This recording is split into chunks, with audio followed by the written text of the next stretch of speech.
Well, all the works that we're doing are multi-agency works. We work very closely with not only with our colleagues from the Department of Environment, we have specialists from OSRL, Oil Spill Response Limited, which is our tier 3 contractor who are technical advisors.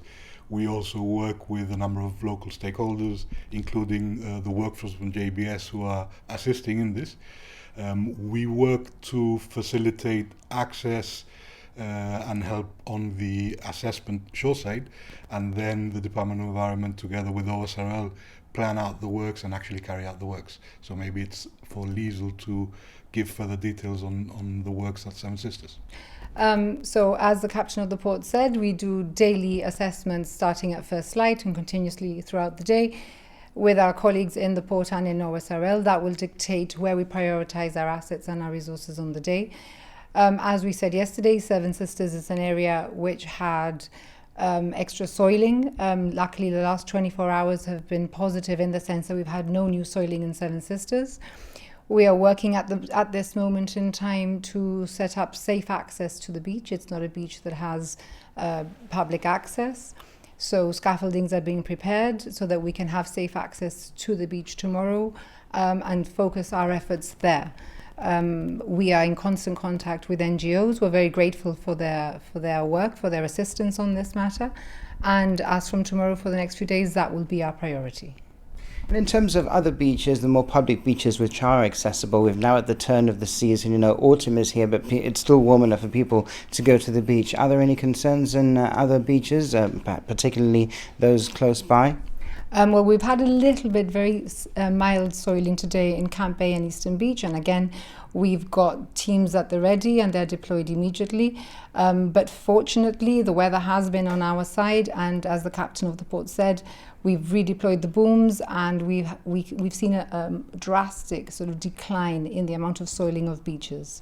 That's not to say that the monitoring will stop. It will be continuous and it will carry on as and when needed. Just before last weekend, there was a warning about adverse weather conditions. The seas did get quite rough, but it wasn't as bad, I think, in all of Gibraltar as some people had feared. What's the structural integrity of the ship at the moment? Was it affected over the weekend? No.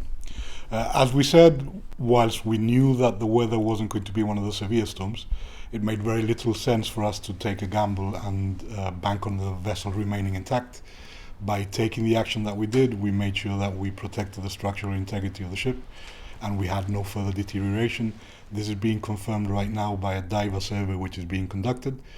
Part of the works that we're doing to try and additionally control the continuing sheening that's coming off from the ship is the diver surveys are checking the hull integrity as well as trying to locate which are the spots from which the oil is emanating and bring them under control. So it's a dynamic situation. It carries on evolving all the time, but we have the greatest measure of control that we can have by having done the controlled settling of the vessel on the seabed.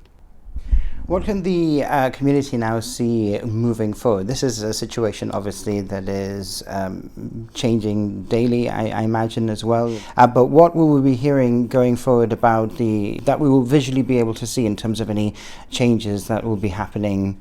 I think most importantly, what the community will see is that we will be very forthcoming about being transparent in the process. So this coming week, once we deal with the ongoing active situation in terms of oil seepage, we will start the public information campaign in terms of what the roadmap is, what the project timeline is for the ultimate removal of the ship. We are taking very deliberate steps. We are being very carefully advised on how best to proceed in what is the most environmentally sensitive manner to carry out the total wreck removal with the least impact within the timelines that we are setting. So there will be progress, but before any physical, tangible progress is seen, there will be a lot of information put out there because we will want to make sure that everybody is fully aware of each step that we're taking and that we're planning to take. You wanted to mention as well the issue of fishing out in these waters with relation to the ship. What's the latest you can tell us on that?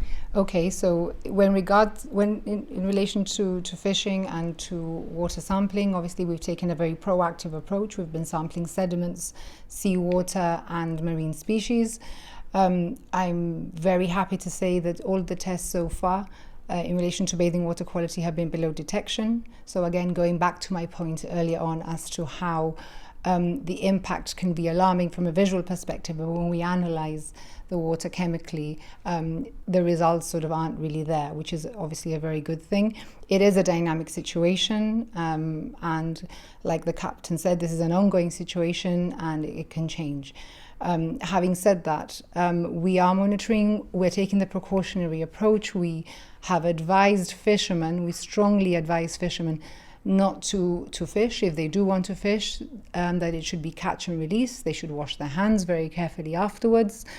And at this moment in time, we've advised them not to eat or ingest any of the fish that is caught. As we start seeing the results coming through from our sampling, we will then produce further advice. But I think the cautious approach is the right one at this moment.